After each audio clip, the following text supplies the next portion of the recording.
Assalamualaikum, my dear beautiful people. Welcome back to yet another video from your favorite YouTuber, the Bhai Friend. So இன்னைக்கு வீடியோல நான் என்ன பண்ண போறேன் அப்படின்னு பாத்தீங்கன்னா என்னோட ரீசன்ட் டேஸ்ல நடந்துட்டு இருக்கிற விஷயத்தை டாக்குமெண்ட் பண்ண போறேன். இப்போ வந்து ஓணம் ஹாலிடேஸ் போயிட்டு இருக்கு. ஓணம்காக 4 நாள் லீவ் அப்படின்னு சொல்லிட்டு 4 நாள் ஹாலிடேஸ் கொடுத்தாங்க. நிறைய பேர் வீட்டுக்கு கிளம்பிட்டாங்க. யூஸ்வலா 2 நாள் ஹாலிடேஸ் இருந்தாலும் வீட்டுக்கு போறது என்னுடைய பழக்கம்.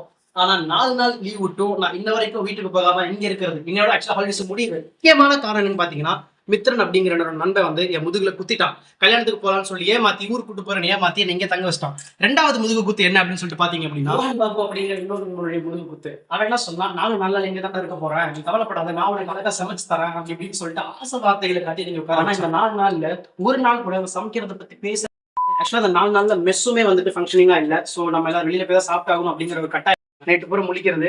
காலையில வந்து ஒரு சில நாட்கள்லாம் காலையில வெள்ளடமா வெந்திரிச்சிட்டேன். திருப்பி தூங்கி மதியானம் எழுந்திரிச்சு டேரக்டா லஞ்ச்ல ஆரம்பிச்சு ஸோ ஒரு நாளுக்கு 2 வேளை அப்படிங்கிற மாதிரி வெளியில போய் தான் சாப்பிட்டு என்னுடைய இந்த 4 நாட்கள்ல என்னோட 4 நாள் எப்படி போச்சு அப்படிங்கிறதுக்காக ஒரு ரெப்ரசன்டேட்டிவான ஒரு நாள் உங்களுக்காக இதோ பார்த்து என்ஜாய் பண்ணுங்க. ஹாய் ஆகாஷ், ஹாய் அருண், நீங்களாம் எப்படி ஃபீல் பண்றீங்க நம்மள மோகன் முதல்ல ஊத்துனதை? ரொம்ப பெருமையா இருக்கு. எங்கடா ஃப்ரேம் வெளியே போற பாடி சோடா? ஏ யாரு இவ யாரு பாபுன்னு பேரு. ஆக்சுவலாக அந்த சைடு இருக்குது எங்கள் காலேஜ். ஒரு சப்வே பிரிட்ஜ் மூலியமாக இந்த ரோடுக்கு வருவோம். ஆக்சுவலாக ஹாஸ்டலில் இருந்து இது வந்து 3.2 கிலோமீட்டர்ஸு நம்ம போக போகிற கடை. ஏன்டா பக்கத்தில் வேறு கடைகளே இல்லையா அப்படின்னு சொல்லிட்டு நீங்கள் கேட்கலாம். ஒன்று, இப்போ ஓணம் போயிட்டு இருக்கு, மேக்ஸிமம் எல்லா ஷாப்ஸுமே க்ளோஸ்டு. இன்னொரு முக்கியமான ரீசன் இந்த கடையை நாங்கள் சூஸ் பண்ணதுக்கு என்ன அப்படின்னு சொல்லி பார்த்தீங்க அப்படின்னா மீல்ஸ் தானே சார், எல்லாம் ரெடியாக இருக்குங்க. வரேன் வெஜ்ஜு குருமா ஏன் ஆகாஷையும் வந்துட்டு வெஜ்ஜு சாப்பிட்றாரு அப்படின்னு சொல்லிட்டு ஒரு கேள்வி கேட்கலாம். ஆகாஷ் மாசம் ஆரம்பிக்கும் பிச்சி போடும் அழகு பரோட்டா விற்கிறதா மதுரை ஸ்டைலில் தான் இருக்குது, குழம்பு தான் இல்லை சாப்பிடும்.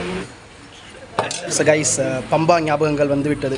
பம்பா தான் நாங்கள் வந்துருக்கிற ஹாஸ்டல். அதில் இப்படி தான் நாங்கள் டெய்லி சாப்பிடுவோம். ஃபார் த நான் கேரளைட் ஆடியன்ஸ், இதுதான் வந்துட்டு கேரளா அரிசி. குழம்பு போட்டு கலக்கணும் அப்படின்னா சாதத்தில் அந்த சாம்பார் வந்து பிசையவே பிசையாது.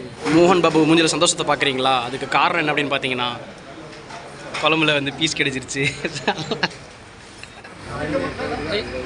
அதில் கூட வந்து பார்த்தீங்கன்னா மக்களே டிபிக்கல் பேச்சுலர்ஸ் ப்ராப்ளம் போயிட்டு இருக்குது. பே பண்ணுறதுக்கு நம்மகிட்ட காசு இல்லாத இப்போ வந்து கலெக்ஷன் பண்ணிட்டு இருக்கோம். ஆளால் ஒருத்தன்ட்ட கூட முழுசாக 250 ரூபா இல்லாத ஒரு பேச்சுலர்ஸ் நாங்களாம். நம்ம பம்பா பாய்ஸோட அஃபீஷியல் ஜிபே ஹேண்டில் வந்து கீழே தரேன். பம்பா பாய்ஸ்க்காக நல்லது பண்ணணும் அப்படின்னு நினச்சிங்க அப்படின்னா தாராளமாக அவங்களால எவ்வளோ முடியுமோ டொனேட் பண்ணுங்க கைஸ். நன்றி.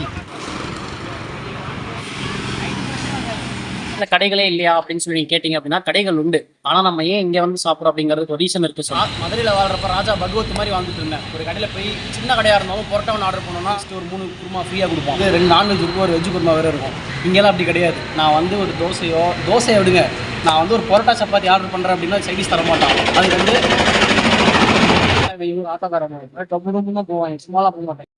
நான் வந்து இப்போ வந்து இங்கே ஒரு பரோட்டா வாங்கினா போய் தொலையண்டா, கேட்டு தொலையாதரா, ரொம்ப பிரச்சனை பண்ணுறாங்க இந்த ஊர் ஆட்டோக்காரங்க.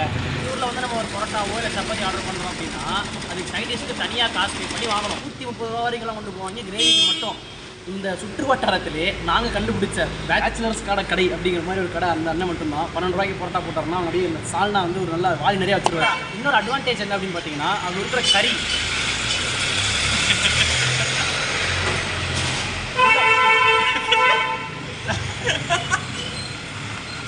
உள்ளே வந்து பீஸ் இருக்கும். இப்போ நம்ம ஊரில் என்ன பண்ணுவாங்க, நல்லா அந்த பிஸ்னஸ் மைண்டட் பீப்புள் என்ன பண்ணுவாங்க அப்படின்னா அதில் இருக்கிற அந்த ஈரல்லாம் இருக்குல்ல அதெல்லாம் தனியாக போட்டு ஈரலுக்கு தனியாக ஒரு 60 ரூபான்னு சொல்லி ஈரல் தனியாக விற்பாங்க. இங்கே வந்து ஈரல் தனியாக வாங்க மாட்டாங்க. இருக்கு இல்லை ஐடியா இல்லையா என்னன்னு தெரியல. அதை குழம்புல போட்டு வச்சுருவாங்க.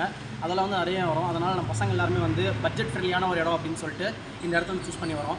இது வந்து நீங்கள் அந்த கடைக்கு ப்ரொமோஷன் அப்படின்னு நினச்சிங்கனாலும் பரவாயில்ல, நான் ப்ரொமோட் பண்ண வேண்டாம். எங்கள் அண்ணன் கடை நான் பண்ணுவேன், எங்கள் அண்ணனுக்கு நான் பண்ண வேண்டாம், எங்கள் அண்ணனுக்கு நான் தாண்டா பண்ணுவேன், அப்படி தாண்டா பண்ணுவேன். இதுதான் வந்துட்டு பார்த்தீங்கன்னா எங்கள் காலேஜோட மெயின் என்ட்ரன்ஸு. இதுக்குள்ளார தான் போகணும். இப்போ காலேஜ் லீவ்னால கேட்லாம் பூட்டி வச்சுருக்காங்க. சின்ன கேப் வழியாக போகணும். இப்போது யூஸ்வலாக வீக்கெண்ட்ஸ்லாம் வருவோம். சண்டே எங்கள் மெஸ்ஸில் வந்து பார்த்தீங்கன்னா கஞ்சி வைப்பாங்க. இந்த 3.5 கிலோமீட்டர் ட்ராவல் பண்ணி வரது கூட பிரச்சனை இல்லை கைஸ். சாப்பிட்டதுக்கப்புறம் இந்த அப்பீலில் சைக்கிள் ஏற்றுறது இருக்குது பாருங்களேன். அங்கே பாருங்கள் நண்பர்கள்லாம் எவ்வளோ சிரமப்பட்டு ஏற்றிட்டு இருக்காங்க அப்படிங்கிறத பாருங்கள். அங்கே ஆகாஷை பார்த்தீங்க அப்படின்னா ரொம்ப அழகாக எந்திரிச்சு 2 ஓட்டிக்கிட்டு இருக்கிறாரு. இருக்கிறதுலே ஒரு மோசமான அப்பீல் கைஸ் இது. இங்கேருந்து பார்த்தீங்கன்னா தெரியும்னு நினைக்கிறேன். ஏதோ மலைக்கு மேலே ஏறுற மாதிரி இருக்கும். கைஸ் ஆயிடுச்சு கைஸ். ஸ்டைலாக வண்டி ஓட்டிட்டு இருக்காரு அருண் ப்ரோ. பார்சல் வச்சிருக்காரு. கைஸ் வந்து வாழைப்படம் பார்த்துட்டான். டெலிகிராமில் ரிலீஸ் ஆனதை பார்த்துருக்கா. பைரசி. புரட்சி தளபதி விஷால் அவர்கள் இந்த வீடியோ பார்த்து கொண்டிருக்கீங்க அப்படின்னா பிடிச்சி உள்ள போடுங்க. அவனுங்க படித்தா டவுன்லோட் பண்ணி பார்க்குறோம். கால் பண்ணிட்டா டவுன்லோடே பண்ண மாட்டோம். பார்க்க கூட மாட்டோம். கைஸ் இப்போலாம் பேசுகிறேன் பார்த்தீங்களா? தமிழ்நாட்டில் வேணா அதை நம்ம ரசித்து சிரிக்கலாம். ஆனால் கேரளாவில் அண்ணன் புரட்சி தளபதி விஷால் அவர்களுக்கும் வந்து பார்த்தீங்கன்னா ஃபேன்ஸ் கிளப்ல வச்சிருக்கேன். ஓணம் ஹாலிடேஸ்னால யாரும் இல்லை. வருங்காலத்தில் அந்த மாதிரி ஒரு அக்கௌண்டன்ட் கூட நான் அவங்களை வந்து இன்ட்ரடியூஸ் பண்ணி வைக்கிறேன். ஸோ இந்த வீடியோ உங்களுக்கு பிடிச்சிருக்கும் அப்படின்னு சொல்லிட்டு நான் நம்புறேன். இந்த வீடியோ உங்களுக்கு பிடிச்சிருந்தா லைக் பண்ணுங்கள், கமெண்ட் பண்ணுங்கள், உங்கள் ஃப்ரெண்ட்ஸோட ஷேர் பண்ணுங்கள். இன்னொரு முக்கியமான விஷயம் என்னன்னா, 4 நாளுமே ஒரு 40 தடவை வந்து கிரிக்கெட் விளாட கூப்பிட்டுருப்பாங்க. நம்ம 2 பேர் மட்டும் தான் இருப்போம். வாழை கிரிக்கெட் விளாட்லான்னு கூப்பிடுவோம். 4 நாள் ரொம்பவே நல்லா இருந்தது, எந்த ஒரு டிஸ்டர்பன்ஸும் இல்லாமல். பட் என்ன நம்மளால் விளையாட முடியலைங்கன்னு நினைக்கும் போது ரொம்ப கஷ்டமாக இருக்குது. அடுத்த தடவை விளையாடி ஒரு ரீல் போடுறோம், ஒரு ஷார்ட் போடுறோம். அதில் கண்டிப்பாக நான் இருக்க மாட்டேன் கைஸ். ஸோ தேங்க்ஸ் ஃபார் வாட்சிங். அடுத்த வீடியோவில் உங்களை சந்திக்கிற வரைக்கும் வஸ்ஸலாம்.